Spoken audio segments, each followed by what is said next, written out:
AI video is quickly becoming a must-have skill. Whether you're a business owner, a creator, or someone who wants to bring ideas to life, you'll end up wishing you learned this skill sooner. And that's exactly why I made this video, to give you a clear, simple starting point instead of the chaos most beginners fall into. By the end of this video, you'll know the basic building blocks of AI videos, the best tool to make them, and how to turn your ideas into videos without any prompting know-how. Before we get into the steps, you need the basic theory and fundamentals behind AI video. Every AI video is made in two basic ways. The first is text to video, and the second is image to video. Both are powerful, but one of them gives you way more control than the other. Text to video is a simple one. You just describe what you want in text, and the model creates a video from scratch. It works well, but the downside is relying on the tool's imagination. If you want the video to look a very specific way, or follow a certain style, text only can be a little unpredictable. Image to video is the method I personally prefer, and the one most people use when they want their videos to actually look the way they imagined. Instead of starting from text,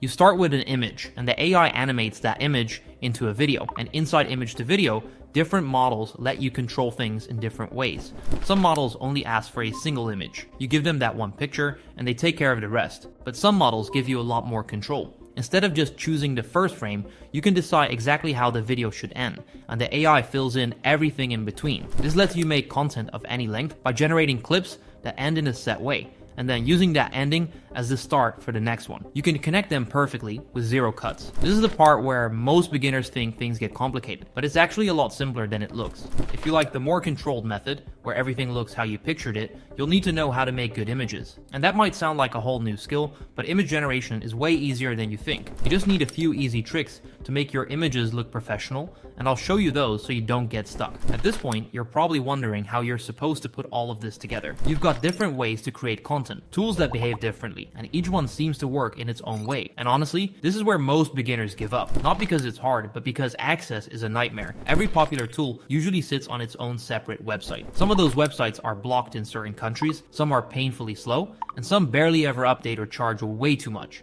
And when you're jumping between all of them just to try and learn the basics, everything becomes confusing and it slows you down. That's why the best way to actually start creating consistently is to use an all-in-one platform that puts everything in the same place. But to be completely honest with you, after testing pretty much every all-in-one tool out there, most of them were terrible. The interfaces were confusing, most of the good models were missing, the pricing made no sense, or they just lagged out and never gave out the result. There was only one platform that actually worked the way it should, stayed updated with the newest models, felt clean to use, and made making AI videos 10 times easier. And that place is OpenArt. So now that you understand how all of this works, let me show you everything step by step inside OpenArt so you can start creating your own AI videos in no time. When you click the OpenArt link and sign up, this is the window you'll see. On the left side, you have all your tools, and the ones we're going to use today are the video section and the image section. If I open the video tab and hit text to video, it takes us to the first way of creating AI content, which starts from text. Before we generate anything, we need to talk about prompting. And don't worry, this is way simpler than most people think. A lot of people think you need some kind of expert prompting skills to do well with AI, but you really don't. You only need to understand a couple of basics, and once you get those down, everything becomes 10 times easier. Think of a good prompt like giving instructions to a camera operator and a director at the same time. You just need to explain what the video should look like, what is actually happening inside the scene, and any details that absolutely need to be included. For example, if I write something like a woman sitting in a cafe talking to the camera about her morning routine, the generator understands the location, the subject, and the action. But if I write ultra realistic close-up of a woman sitting in a sunny cafe, steam rising from a cup of coffee in front of her, speaking casually to the camera about her morning routine, you can see how the second option gives the system a clearer output, clearer setting, and better focal point. And the better the clarity is, the better the output becomes. Another thing that matters is describing movement and behavior. Most beginners forget this part completely. So if I write a man walking down the street, the video generator will guess what that means. But if I write a man walking down a busy street while looking around, adjusting his jacket, and talking as he walks, suddenly the clip becomes way more lifelike because the generator actually has something specific to animate. And it's the same for mood and style. If you want something calm, you say calm. If you want something chaotic or energetic, you say that too. The video generator follows your tone almost exactly. And now, going back to what I said earlier about you not needing to know much about prompting at all, I actually built something that makes this entire part effortless. I built a custom GPT for you called Prompt Architect, and I'll put the link down below. Once you open it, all you have to do is tell it two simple things. First, tell it which model you want to make a prompt for. I will write make a prompt for Sora 2, and then just tell it the basic direction of your video. I will go with a realistic video filmed by a Gen Z influencer doing a day in the life vlog in Bali, and it builds the full optimized prompt for you automatically. You don't have to think about structure or formatting. So with that prompt ready, we can go back to OpenArt. In the prompt field, we simply paste it in, then in the model selection area, we pick the one we want. OpenArt has all the newest high-end models, and each new release has a tag so you know what's been added. They also drop small updates and short guides whenever a new model gets released, which makes everything way easier. For this example, I'll select Sora 2, choose the Pro version of the model, set the resolution to the highest available, set the duration to 12 seconds, make sure the aspect ratio is vertical since we're making a UGC style video, and then click create. Once our video is finished, let's take a look at it. Good morning from Bali. Woke up to the sunrise at the villa and immediately brewed a coffee. Nothing better than this view while sipping it.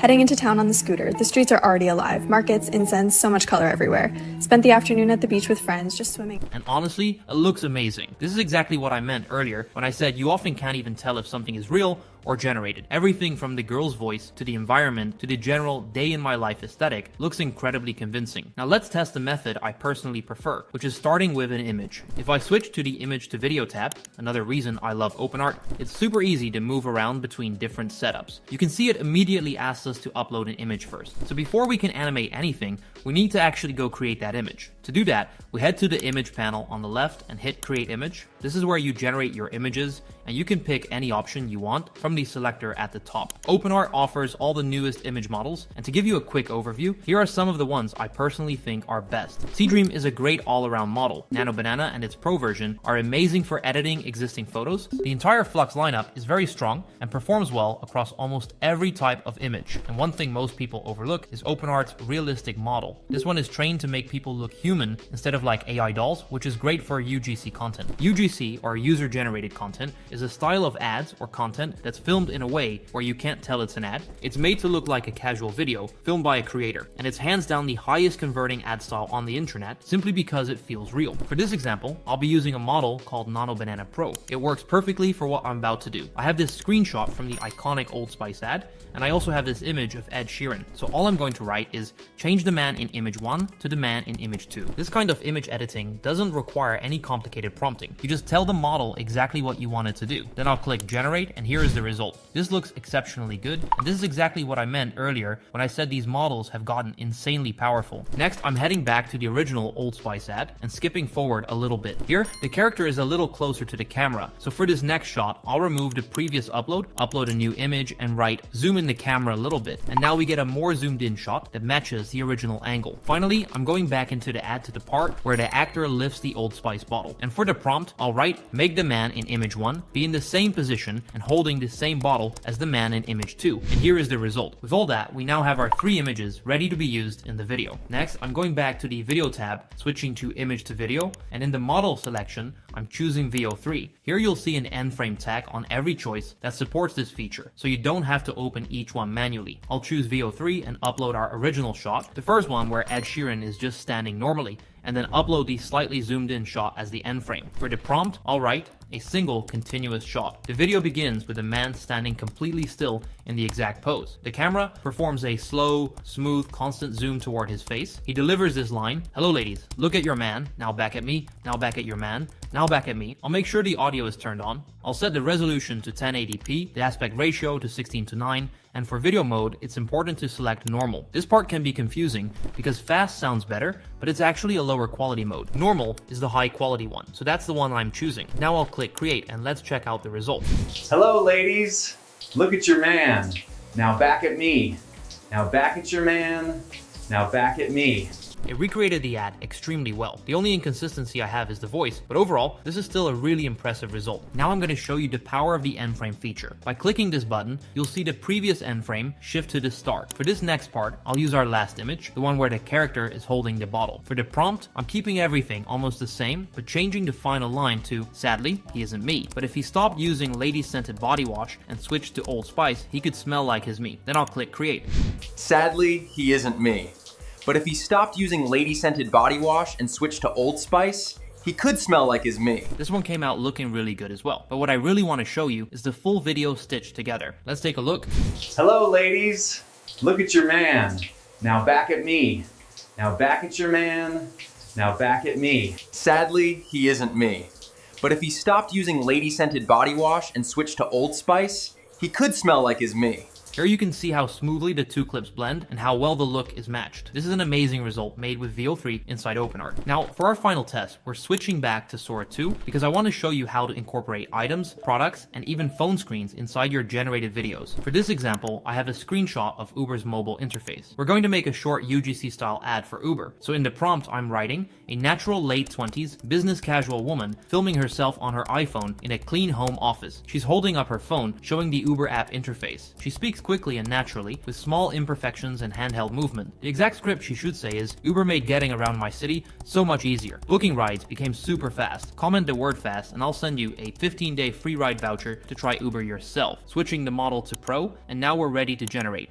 Uber made getting around my city so much easier. Booking rides became super fast. Comment the word fast and I'll send you a 15-day free ride voucher to try Uber yourself. And here we get a natural video, similar to the first one, with her holding her phone and Uber staying consistent. Another reason I love using Sora and OpenArt is how well it handles small screen details. But it doesn't just stop here. You can do plenty of other things inside OpenArt. One of the features I actually use the most is the upscale tool. A lot of AI content ends up in low resolution, and if you want it to look high-end, just click here and it takes you to a place that lets you boost the quality. I'm picking 2160p full 4K, and I can even choose the FPS I want it to run at. I'm choosing 120 FPS, clicking Enhance Video, and after just a couple of minutes, I get back this extremely sharp, high-end looking clip. This is incredibly useful if you're posting your AI videos anywhere public or incorporating them into your own content if you're a creator. Another feature I use all the time is the audio tool. Here you basically get access to a high-end voiceover generator that you can use for your own projects, for the AI content you've created, or honestly for anything that needs a clean voiceover. In the panel, you can choose between tons of different voices. You can sort them by accent, gender, age, and even specific use cases. So for fun, let's test out one of the ASMR voices. I'll select Nicole right here, and for the line, I'm going to write, I'm fully AI generated. Isn't this crazy? It's insane to think about this if you ask me. Inside the settings, you can adjust a lot of things. The stability setting lets you choose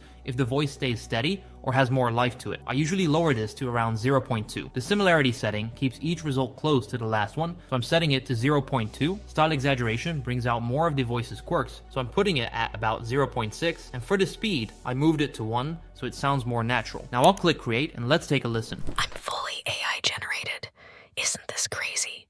It's insane to think about this if you ask me. This actually sounds really cool. The ASMR quality really shows, and the line comes through in a really smooth way. So far in the video, you've seen how text to video works, how image to video works, how end frames let you create seamless shots, how to upscale your videos, and even how to add voiceovers. So if you've ever been confused by how AI content gets made, you now see how it all works. And the craziest part is that this is just the beginning. Once you understand these building blocks, you can make ads, sketches, product showcases, UGC videos, memes, animations, honestly anything you can imagine. Every idea that used to require actors, cameras, studios, or editing experience is now something you can create by yourself in minutes. But here's the thing you need to understand. AI these days is moving crazy fast. New tools get released, updated, replaced, and improved basically every month. And anyone who waits even a few extra weeks ends up falling behind without realizing. Because once this becomes a common skill, the ones who never learn it are the ones who are going to feed it the most. They'll be slower, less creative, and end up spending more money. And the gap between them just keeps getting bigger. And that's why having everything in one spot matters. Because the alternative is bouncing between 10 websites, guessing which model got updated, getting blocked in your country, waiting forever for things to load, and paying for multiple subscriptions just to move forward. It's basically the fastest way to get confused and end up dropping it. OpenArt is the exact opposite of that. It gives you all the major tools in one place, it updates as soon as a fresh release drops, and the layout is easy enough that even a total beginner can sit down and get their first project done in just a few minutes of simple work. And for beginners, that difference is everything, because when the process feels simple, you stay consistent and you actually make progress. So if you want to start creating AI content the right way, without the confusion and a bunch of tabs everywhere, hit the link now and you'll be working on your first one in the next 10 minutes. Go and sign up and I'll see you inside.